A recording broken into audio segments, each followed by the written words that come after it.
Hello, welcome to Gardener's World. This is a job that I absolutely love because these are dahlia tubers that have been stored over the winter in a cool, dark place, which happens actually to be the tool shed. And we store our dahlias in old newspaper, which we found works really well. But you could use sand or old potting compost, anything that will provide a form of insulation plus retain some moisture. So you open them out, and there you are. Look at that. That's pretty good. A mass of really firm tubers. This is a variety called tamburo, and the flowers are fantastic. They're an explosion of crimson, perfect for the dual garden. And although at the moment this does look a bit brown and a bit dried, as though there's nothing in it for the gardener, I can tell you this is summer waiting to happen. On today's programme, we join Adam as he reveals the dramatic changes that he's made to his garden over winter. Well, I got a little bit carried away. So what was going to be a small project turned into being a massive project. Francis visits ecologist Dave Goulson's garden to discover how he's made it a haven for wildlife. Gardens can be fantastic places for insects. There's potential to have literally thousands of species of insect living in your back garden. And I will be preparing the mound for a new ambitious project that I want to get stuck into.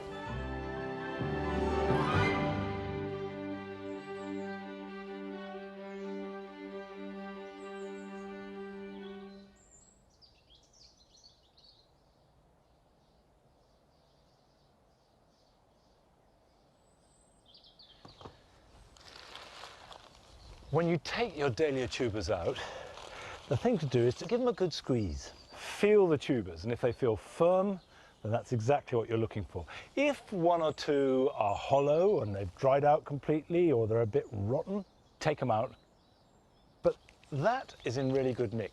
So I'm going to pot that up as it is, ready for planting out after the last frost. So I get some potting compost, and if you can, add a little bit of garden compost to it so they get a bit of oomph, a bit of goodness to start them off. And then sit that on there like that. And you can see I haven't put too much in the pot because I want them to be buried and cover them over. So we've just got the stems sticking out. So I will now water that. Remember to put the label in, like that, and put it somewhere frost-free and light. So that's going in the greenhouse. But you can also grow dahlias from seed. And this year, I'm going to grow two different varieties.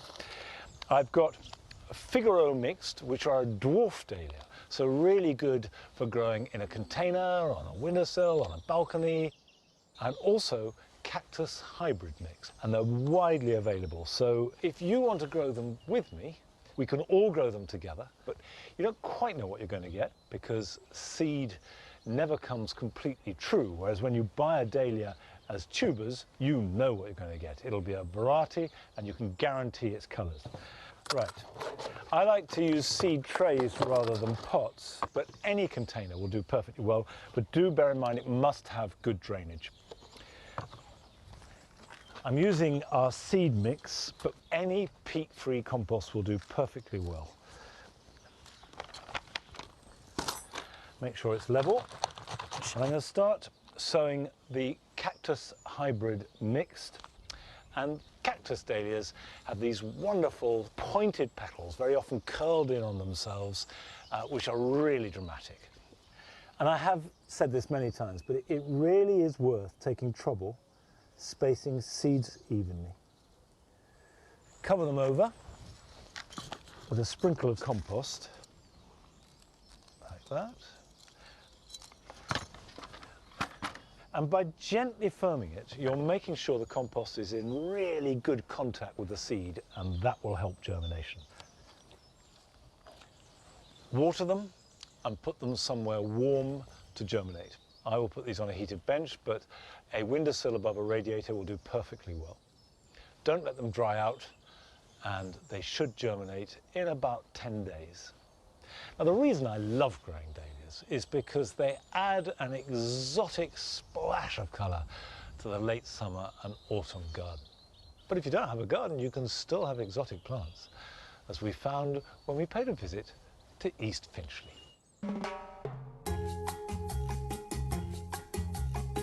I think that houseplants and cacti and succulents can be just so funny. They sort of look like these grumpy old men in the corner, and then suddenly they'll give you a brilliant flower. And I just think that that flamboyantness is hilarious. My name is Daisy Hale, and I have a cacti and succulent collection. If I go past a plant shop, I can't help but look inside.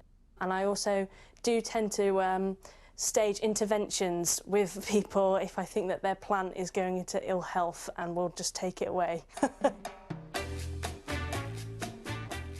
The first plant that I ever had was an aloe vera. Well, I think I was about 14 at the time, and just kept it around, and it did really, really well in my house all through my teenage years.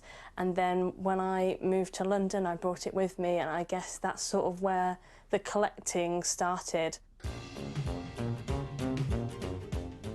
I'm a theatre producer, and I also work in cabaret and a big variety of shows across London. I think that the cacti and succulents can reflect my personality. They are weird and wonderful, a little bit like me and the work that I do. Every plant has its own personality, and I try and name them to match that personality. This is Penny, my Chinese money plant. Penny was a present from my partner for Christmas, and I think that she is just absolutely gorgeous. My top tip with Chinese money plants is once a week I'll turn the plant slightly. It will make sure that sunlight is being reached on all sides of the plant.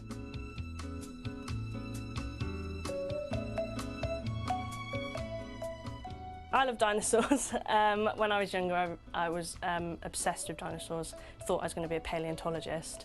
And this is actually my favourite dinosaur as well, so it's even better.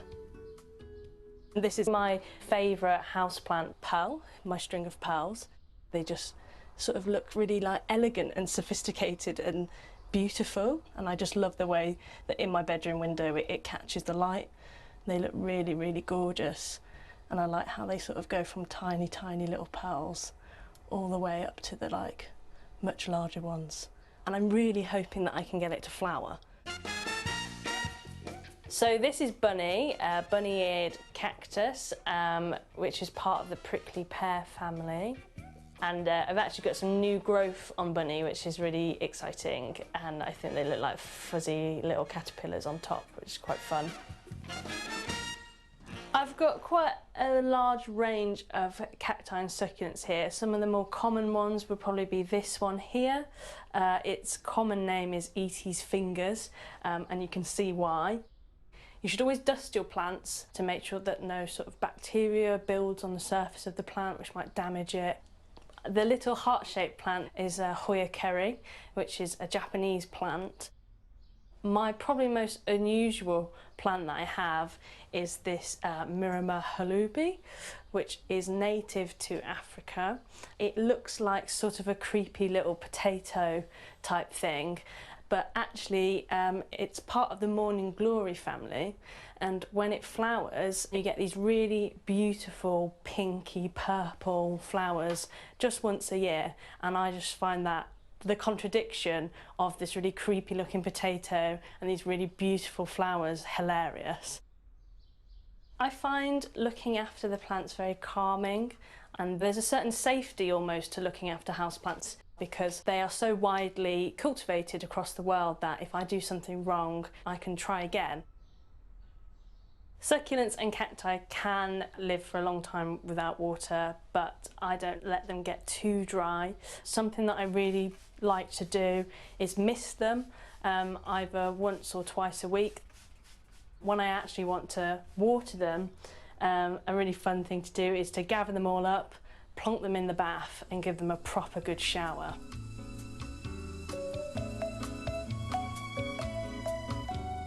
My plants bring me a lot of joy. I like the caring of them. I like that they're always there. For someone like a young professional in London, in rented accommodation, you can't always have pets, but you can have plants. And plants are a really lovely way to have something to care for, understand how plants work, all within the confines of your home, which is very comforting, I find. I don't think the collection is finished by any means. I think I'll keep on buying plants for years to come now. And to be honest, I wouldn't want to ever finish it. I want to see what else is out there.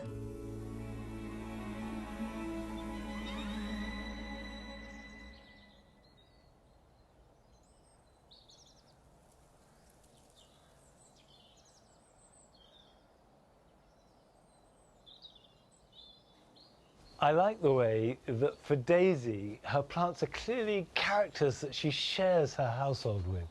And I'm one who never used to have houseplants at all, and increasingly I'm getting pleasure from them. And I've got quite a few succulents, which, rather than being in the house, stay here in the greenhouse over winter.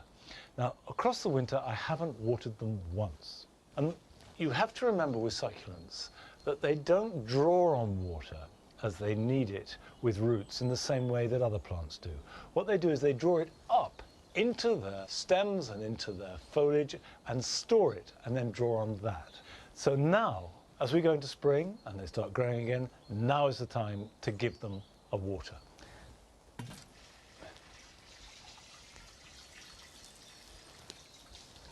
And having given them a drink, I now don't need to water them again for another month. Now, I know that a lot of people feel that if they rent a property, that at very least it constrains their gardening. They feel they can't plant, they don't know when they'll be moving. But we've had a film from one of our viewers in Coventry who shows that if you do rent, you can garden, and you can garden well. My name's Helen, and I've rented for a long time, so I do most of my gardening in pots.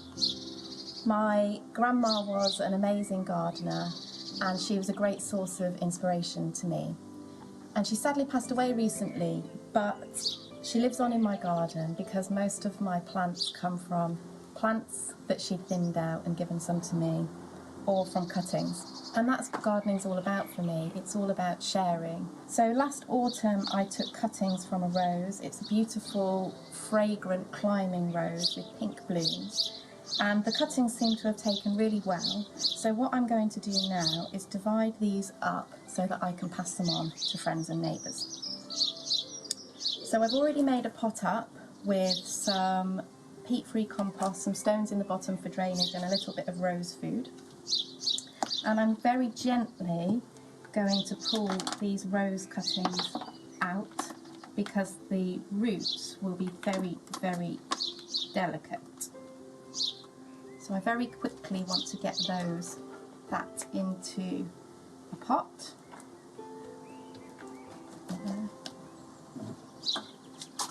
And give it a drink.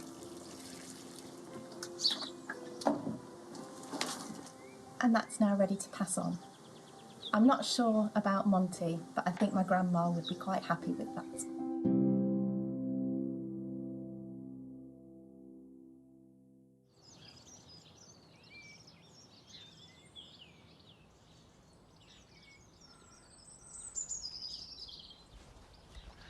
You needn't worry, Helen. I'm impressed. Looks really good, and it's great that you're taking roses from cuttings because they actually take quite easily. Now, talking of making new plants, now is the perfect time of year to divide and spread snowdrops, and this is called moving them in the green, and basically it means while they're still growing. It's immediately after flowering. And you can do it with bluebells, you can do it with winter aconites, and it's a really good way of getting a nice sea of white snowdrops. So all you have to do, and if you've got knees like mine, a kneeler does help, is take a clump of snowdrops from where you're prepared to move them, and they lift quite easily. So I can either transfer the whole clump, or you can divide them up, which is really easy. All you do is get your thumbs in there and just ease them apart. There you go. One decent sized clump there, another one, and we've doubled our number of snowdrops at a stroke. Now, if you've got very sandy soil, it's a good idea to have a bucket of garden compost with you and just put a handful in beneath the roots. And that's as much as anything else to act as a sponge to hold moisture. Snowdrops don't like drying out. Pop that in the hole, pull the soil around it, and there you are. And snowdrops, a little bit of shade and plenty of moisture will be very happy. You can see here what looks like a giant snowdrop. In fact, it's rather a small snowflake, leucojum. And I've planted snowflakes along here because they are another of the bulbs that like damp conditions. Moving the snowdrops like this is, for the snowdrop, a very painless transition. But moving them is a gradual job. However, in Adam's garden, he has been doing some rather more dramatic changes over the winter.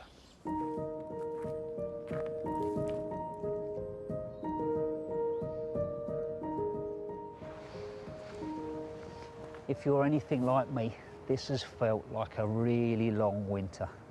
But the sun has come out. Admittedly, it's a little bit windy today and we've already had some rain, but we'll enjoy the sun while it's here. And the garden is starting to come alive. Actually, in reality, I wish you were here a couple of weeks ago. The winter aconites in the woodland have been fantastic. They were followed by the snowdrops. But these have been the stars, the hellebores. And I found myself sort of wandering down here on the warmer days with a cup of coffee in hand and just stopping, because these have been covered in bees. Well, the moment there's a little bit of sun, you know, they're out and they're on the hunt. They're looking for that early nectar, and more of that flower we can put into our gardens. We're going to provide, you know, not just the joy for us, but ultimately the food for those guys. And I think what's good about this time of year as well is you can still see, you know, if there's any spaces in the garden that maybe need colour or maybe need structure, and that's what we're going to do today.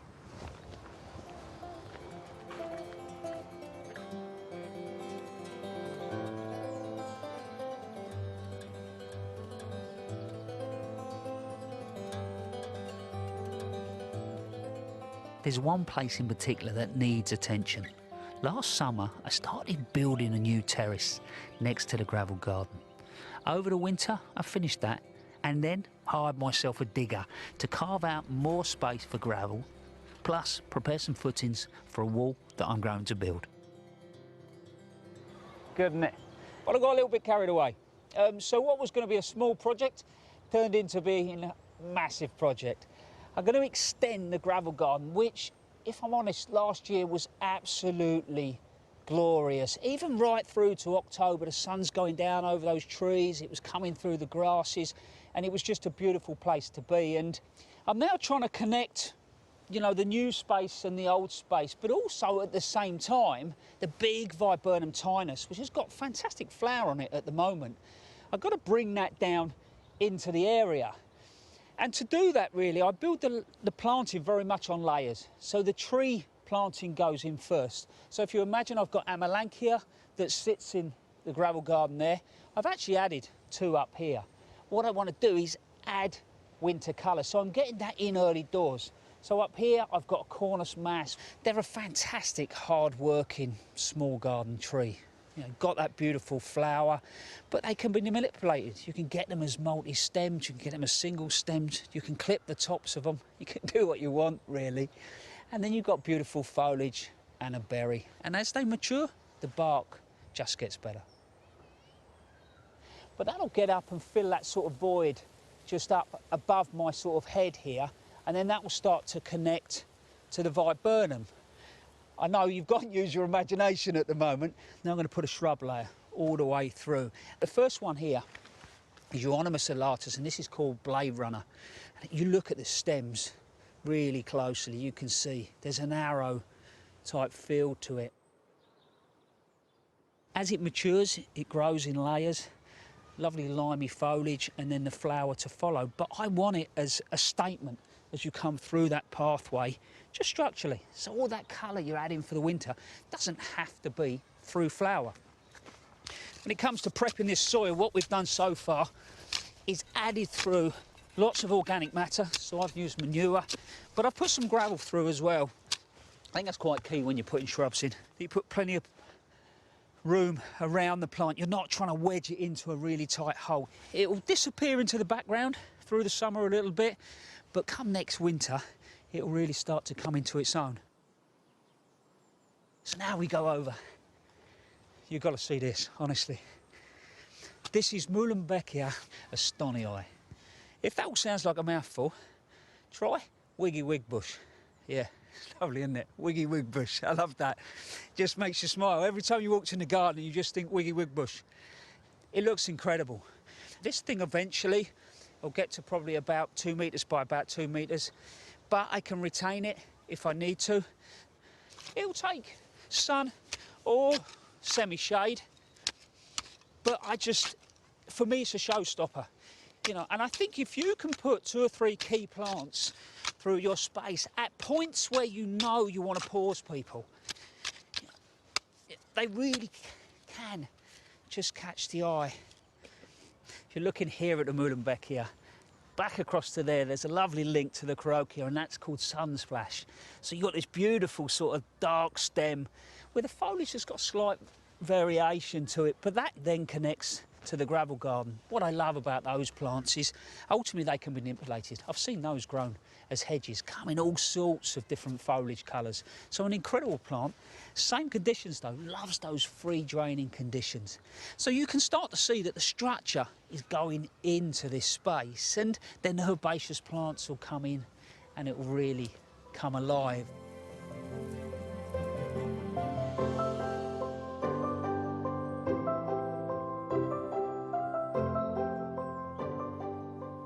I know we're sat here in March and it all looks a little bit brown, but doesn't it give you hope as to what is to come?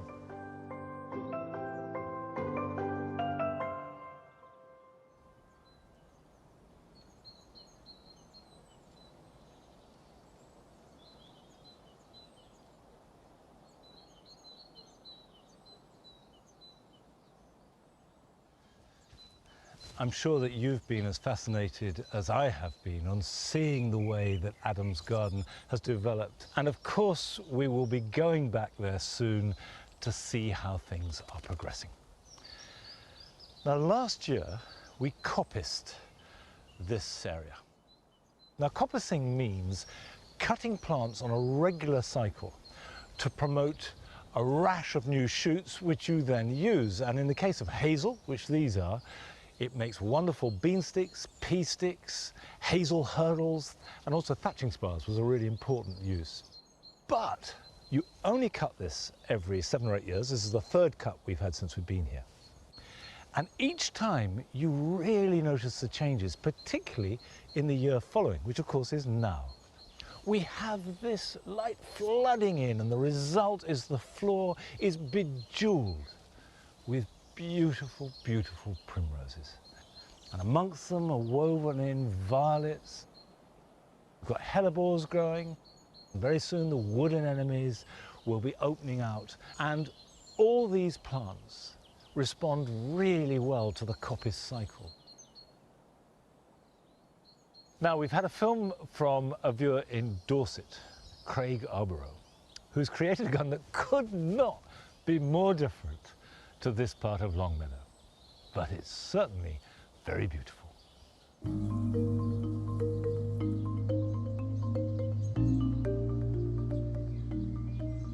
Hi, I'm Craig, and this is my tiny tropical style garden on the Dorset coast. It's a mid-terrace, relatively new build, and I can walk from one end of the garden in under 10 seconds and almost touch either side if I let down and stretched out. We've managed to squeeze in a deck, a stream, a patio, and several beds. This tiny garden gets sun for most of the day, which is great. It really helps me grow some of these tropical plants. But the plants that float my boat are the shade-loving plants. ferns, begonias, and patiens. And for something a bit different, I like to take cuttings from my houseplants to grow on and use as summer bedding outside. This trailing houseplant is Tradescantia. For a shady spot in the summer months, it makes a fantastic foliage plant. And it's got to be one of the easiest plants to take cuttings from. Cut off a piece about 10 centimeters long and make sure you cut below a node, and then strip off the lower leaves. And I like to recycle these small glass jars that the supermarkets sell spices in because they're tall and narrow, so they hold your cutting material upright. At times like this, I'm really grateful that I've got some space to grow plants, even if it's tiny. And I think it's important just to take the time to enjoy it at the moment, and that's what I'm going to do now.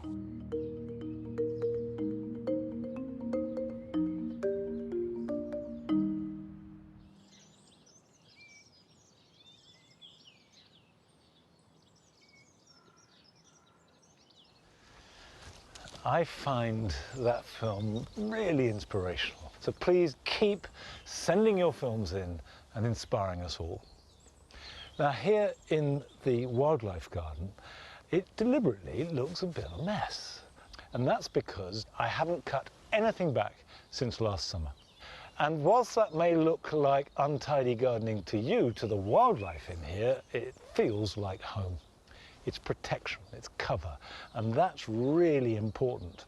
And I won't cut back for another few weeks. The time to cut back is when you start to see new growth coming through strongly. So you're not depriving anything of cover. Now, last week I pruned the dogwood in the damp garden, the cornus. And I kept some of those prunings to use as cuttings here in the wildlife garden. And I've just kept them in water over the last week. And these are the easiest cuttings you will ever make. These and willows strike almost every time. Choose stems about the thickness of a pencil to a finger and cut it below a node. And a node is the point where two side shoots or leaves grow. And you cut them about anything between 6 inches and a foot long and cut the top at an angle. And the reason you do that is simply so you know which is the top and which is the bottom. And then I can just cut that straight so I know it's the bottom below a node, cut that at an angle, there we go. And then you just push them in the ground. That's all you have to do. Put them in quite deep, at least half of it buried if you can.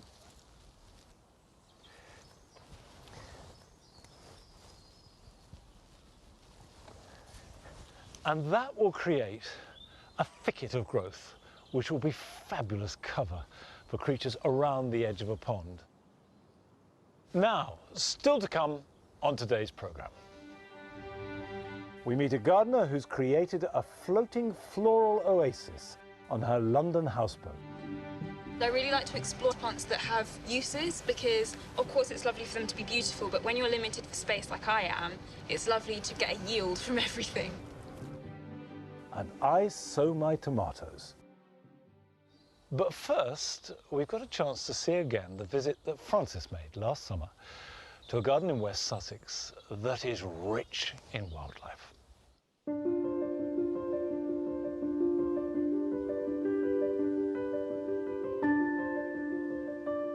Even on a blustery day, this garden is very busy.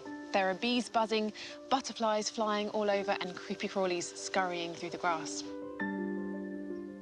It's because this garden is the garden of Dave Goulson, a professor of biological science, an author, and an all-round expert on bees. His mission is to attract as many different insects to his garden as possible, to try and help offset the alarming drop in their numbers as a whole. So Dave, tell me about the state of insects in this country. They're not doing so well, sadly. We know that actually globally insects are in decline. There's a really alarming study from Germany that came out a couple of years ago which showed a 75% drop in flying insect numbers over the last 26 years. We should be worried, you know, particularly bees being in decline because they're vitally important as pollinators of our crops and our flowers and so on. But, you know, it doesn't have to carry on. We can stop it, we can turn it around. And it actually, because insects, they can breed really quickly, they will come back. Not many have gone extinct yet. And if we just provide them with some food and somewhere to live, they'll recover in no time. Us gardeners really are the key to that recovery. There's more than 22 million gardens in the UK, and insects can thrive in even the tiniest of outdoor spaces. I have a perhaps slightly fanciful dream of them all being bee-friendly, wildlife-friendly. Gardens can be fantastic places for insects. There's potential to have literally thousands of species of insect living in your back garden. Well, can you talk me through some of the things that gardeners can do to actively help the lives of insects? The most obvious thing, really, is don't spray pesticides in your garden. There's no point in... You can't have an insect-friendly garden if it's full of poison. So skip the pesticides, really simple thing, and plant lots of insect-friendly flowers. And insects will appear as if by magic. It's amazing. Just, you know, one lavender bush in a pot on a balcony, and somehow the bees will sniff it out. Dave's approach is to use a lot of normal herbaceous garden plants, along with natives or British wildflowers and their close relations. So talk me through what plants are here and what they're doing for the insects. So we've got basically a mix intended to attract and feed as many different insects as possible. The non-natives include things like the giant hyssop there, which is fantastic for bees, and catmint and lavender, which are all, I mean, of course, classic kind of bee plants, and they're beautiful, and, you know, I couldn't live with the garden without them, to be honest. But I've also got lots of natives, and I think there are lots of things to be said for growing native flowers. So marjoram is a great one for attracting a range of insects. There's honeybees, I can see a green bottle, there's various hoverflies on there, and if it weren't quite so windy, there'd be butterflies on there. But he's also filled a pot with bird's foot trefoil, a plant normally found in meadows, because it's a favourite for breeding insects as well as hungry ones. It attracts lots of bees, it flowers for ages and ages, and also, because it's native, it's the food plant of the caterpillars of the common blue butterfly and the burnet moth, both of them gorgeous insects to attract into the garden. So, you know, why would you plant pelargoniums in a pot when you could have beautiful bird's foot trefoil? I have to say, I've never seen it in a pot, and it does look amazing. I do like pelargoniums as well, though.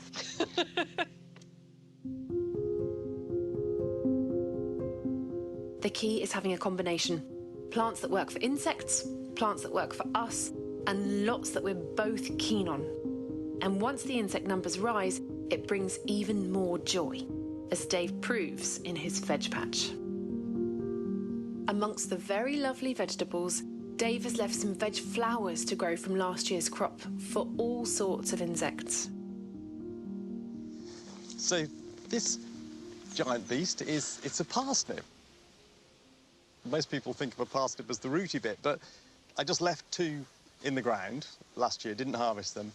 And of course they flower in their second year, they're biennials. And that means I can collect the seed, in a few weeks' time they'll be ready to harvest. It saves me buying parsnip seed every year. Yeah. But aside from giving you seeds, there's a dual advantage of the parsnip because it's really prone to black fly. Yeah, you can see there they are. see. But also, if you look closely, up there is a little cluster of ladybird eggs.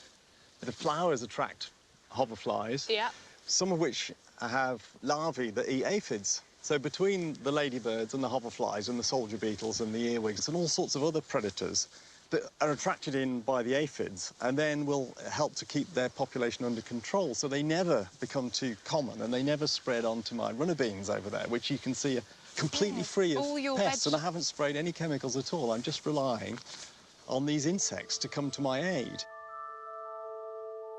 There's leek flowers and comfrey here too, to attract more insect predators that will pollinate his veg while they're at it.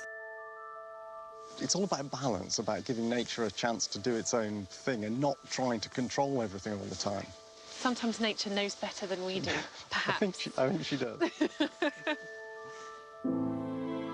Having water in the garden supports a huge number of aquatic insects. But probably the easiest thing that we can all do to help involves the lawn. I would feel slightly stupid doing this. I don't know why. I've done it thousands of times. It's graceful. This old lawn is mowed just once a year, and lots of insects have moved in. So let's have a look what we've got in here. Look at this. Oh, wow. It's just kind of alive with little moths. So this is a green shield bug, a fully grown one. These are rather handsome.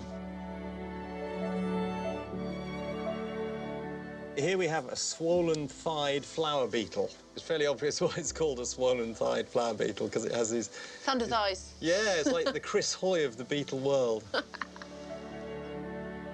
This is a lacewing. These are beautiful insects, a lovely kind of lime green colour, and the larvae are voracious aphid predators. They have these big, curved, scimitar kind of jaws. They stab into the aphids and suck the juice out of them and then leave this kind of shriveled husk behind. Nice. Yeah, lovely. For something so beautiful. The insect world is charming. All these insects are here because of the longer grass. If this was mown like a traditional lawn, you'd have almost none of this insect life, because every time you mow, you go through, not only do you get rid of all the vegetation, but you actually suck up and macerate all the poor insects. In long grass, if you leave it, you get all sorts of stuff. Plus the seeds then provide food for birds later in the year and voles, and there's a whole kind of ecosystem springs into life just by stopping mowing your lawn. Even leaving a little patch at the end of your garden would do. So actually, gardening for insects is really easy. It involves stepping back, stopping mowing the lawn, stopping spraying pesticides, and giving things a chance to recover. By doing a little bit less, us gardeners can do so much more to turn the tide on declining insects.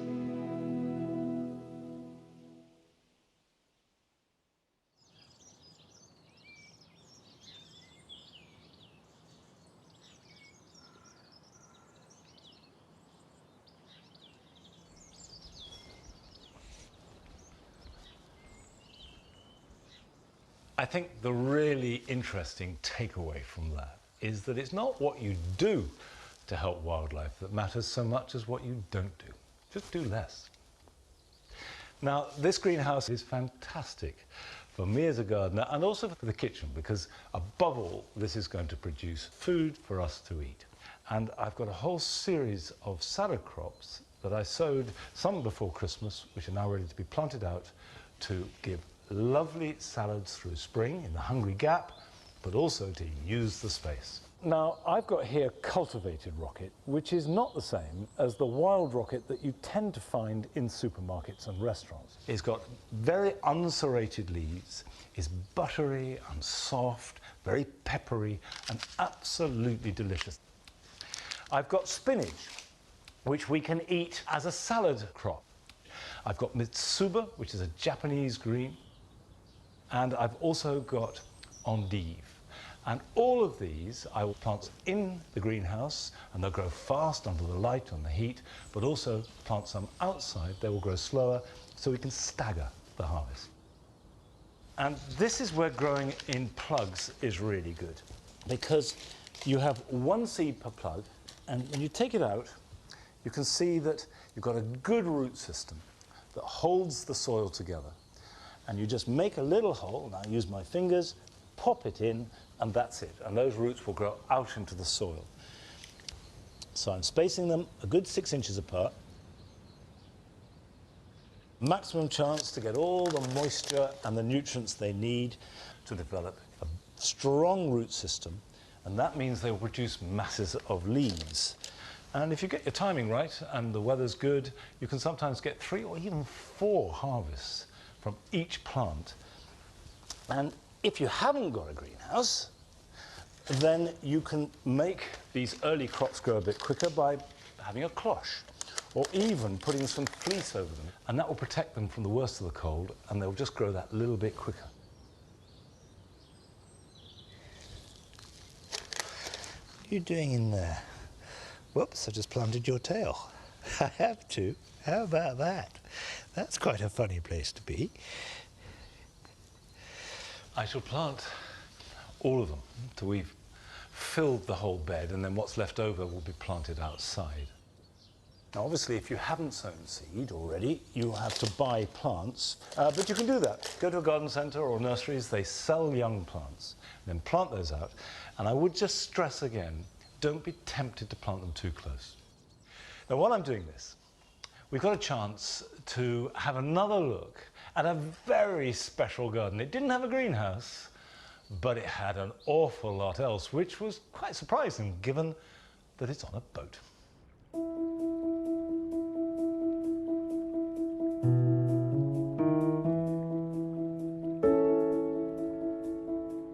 I think of my garden as a bit of floating wilderness, and it's teaching me all the time about the natural world in so many different ways.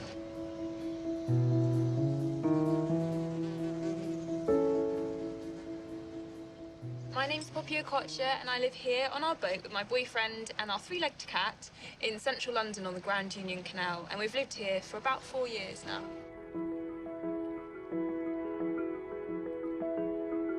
Being on the water itself just makes you feel so connected to nature and the seasons. So for us, the boat is really a kind of floating oasis, and along with the plants and all the insects that it attracts, it really feels like we're kind of like a little wildlife pontoon.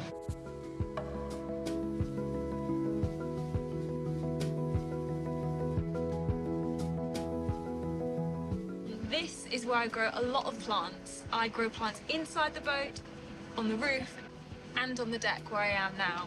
On the deck, I predominantly grow herbs and flowers, just because it's lovely to be able to access them quickly from the kitchen, which is just through here.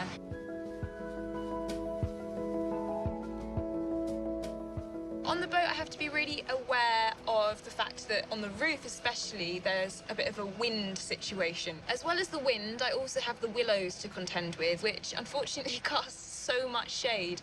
We actually coppice them every 2 years, but this year is a no coppice year, and so we're operating in quite deep shade towards the north side of the boat. So I have to kind of stack everything up facing south out of the reach of the willow shade.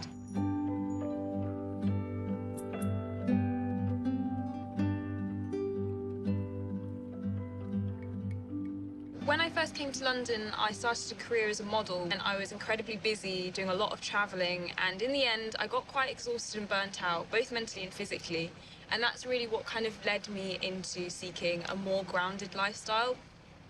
Plants became a way of healing because it's just so calming and grounding and really slows you down, because you kind of tune into this slower, seasonal pace that plants seem to exist in.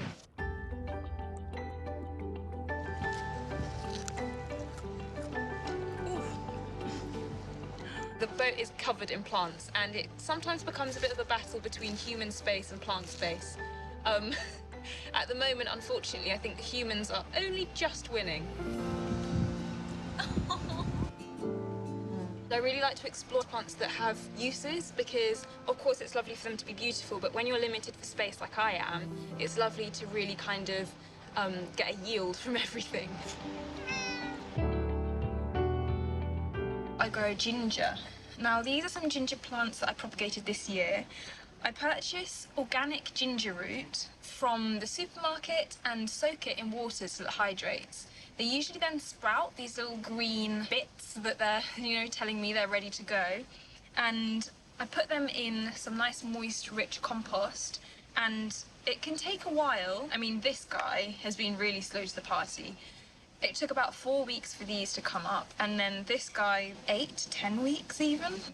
But I find it a really rewarding propagation process, because I use ginger in my cooking all the time, and it's really lovely to see what the plant actually looks like in real life rather than only ever interacting with the root.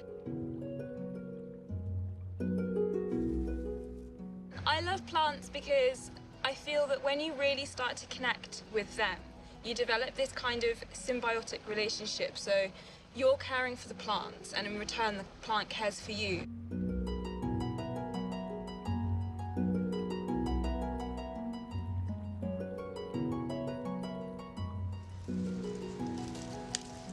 The plants on our boat I don't grow necessarily to sustain us.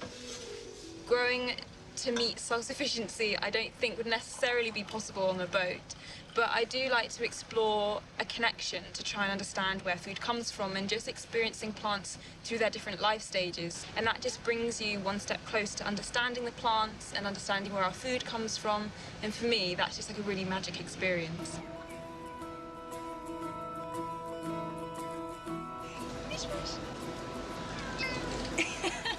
Living on the boat has made me very aware of the resources we use, and so for me it's really important to integrate sustainable growing practices into the growing process, because if I'm working with nature, working with plants, then I want to be doing the best by nature and by the plants. I absolutely love tomatoes, and I have this dream of being able to grow enough tomatoes to be able to jar them up for winter months. So on the roof I'm growing 3 varieties. I'm growing Mini Belle, Gardener's Delight, and a beefsteak tomato called Marmande. With my tomatoes, I grow a lot of companion plants to support their growth and to repel pests and disease, as well as to attract pollinators. So the plants I grow are borage, nasturtiums and basil. And some of them even enhance the flavour of the tomatoes. They're all also edible as well as being beautiful, so they're doubly useful in a small space.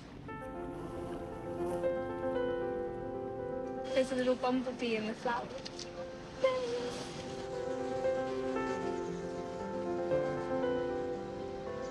These are my Gardener's Delight tomatoes, and they're cordon variety, so they're going to need a bit of support, which I'm going to give them from some stakes cut from the willows. And I love that these stakes come from literally just here. They're not imported, they're just such local material, and it's obviously free. So that's a fantastic use from the willow trees. And then I'm just going to pop my tomato up against the arch, like so. And that will provide a nice bit of support through the rest of the growing season.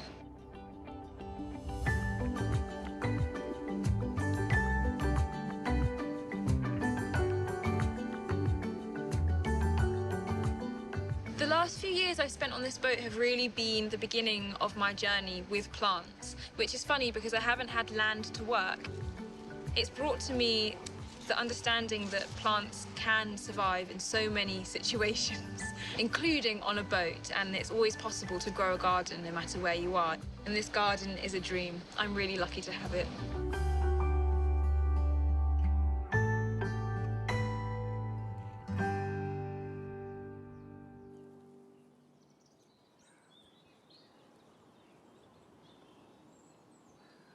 I think there's something very romantic about houseboats, and if you can have a houseboat where you grow things too and have a garden, that's romantic and practical.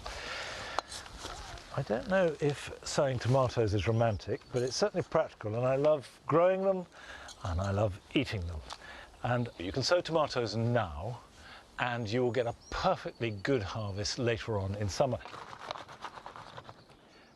So that is an ordinary seed compost, and I'm starting with a variety called Black Crim. They're quite a large tomato, and the reason I grow them is because they taste fantastic. If I get 10 good plants from these, and each one gives me 10 to 20 good tomatoes, that's well worth growing, and for the cost of a packet of seeds is actually very good value. Press those down to make good contact without compacting the soil, and then very lightly cover them.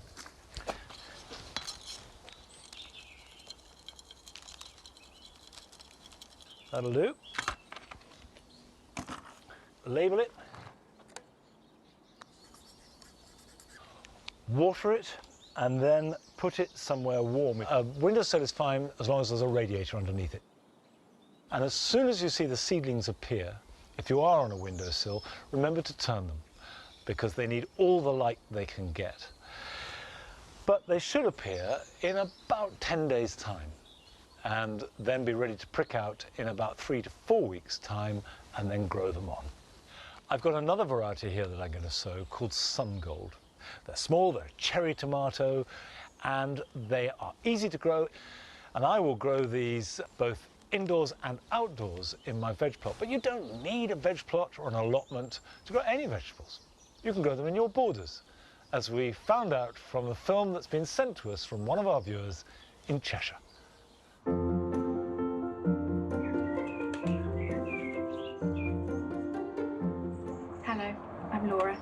and this is my small suburban garden in East Cheshire.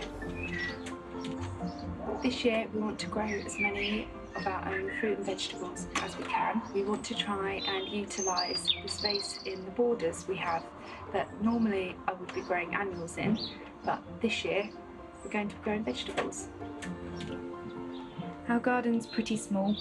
It's got 6-foot high fences, it's west facing, it's full of children's play equipment.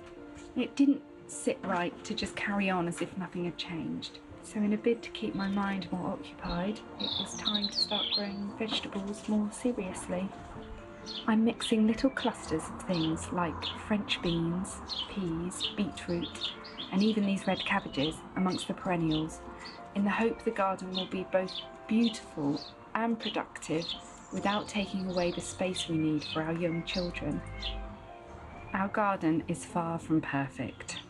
Slugs help themselves regularly, and with 2 small children, chickens and a dog, things get dug up, pulled up, trodden on or squashed on quite a regular basis. But if we can do something that puts food on our table ourselves and smiles on our faces along the way, I think we'll have done some good.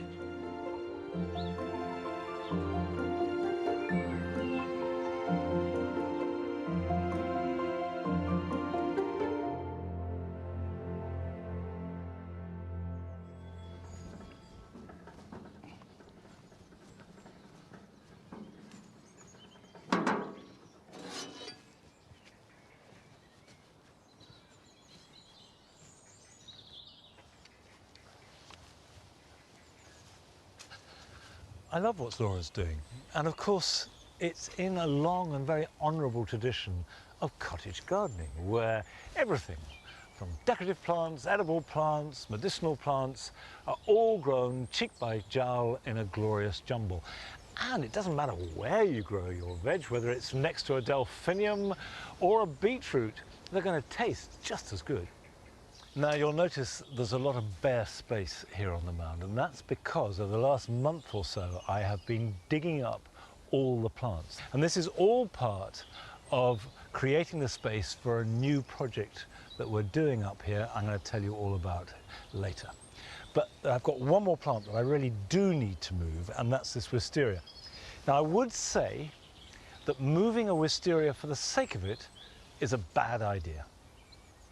However, this has got to go, so I thought I'd try and keep it, grow it on in a pot for a year, and if it survives, I'll find a home for it.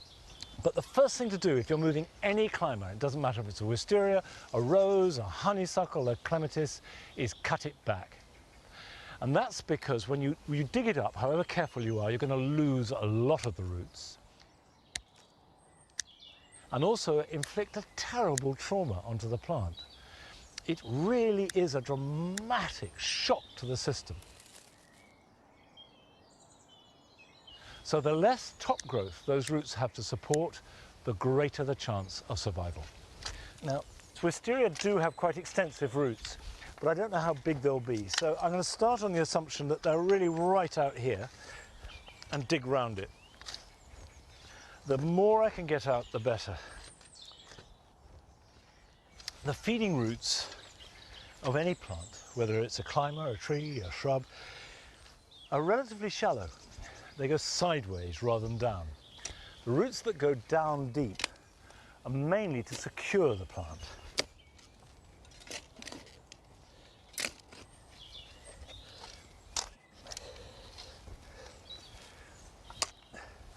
There you are. These are the feeder roots, these small ones. And these are the really important ones. And it's most important thing is to not let them dry out. So we need to get that into a pot very quickly.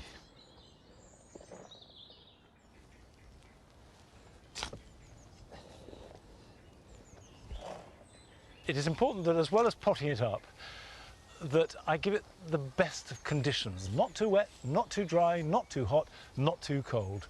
And in about a year's time, if it starts putting on plenty of healthy growth, then I'll plant it out.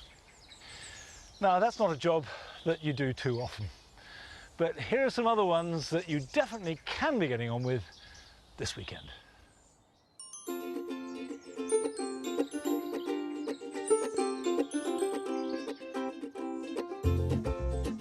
If you're growing red currants, white currants or gooseberries, now is the time to prune them.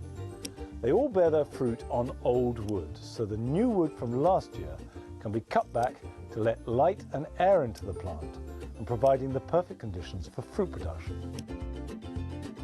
Start by removing all inward growing shoots and then reduce the remaining growth by about a third, leaving a nice open goblet shape with the old growth forming a permanent structure.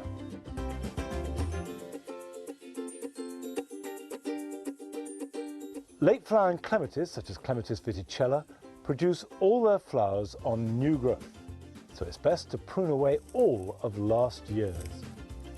Cut back boldly to a couple of buds, and these will produce the new shoots with this year's flowers. And avoid the problem of bare stems with all the flowers at the top of the plant out of sight. Now is the best time to sow tender and half-hardy annuals such as zinnia, tithonia and cosmos. Fill a seed tray with any peat-free compost and sow the seeds thinly, covering them with a sprinkling of soil and pressing them gently to ensure that they make intimate contact with the compost. Water them and keep them moist, putting them somewhere warm and bright to germinate.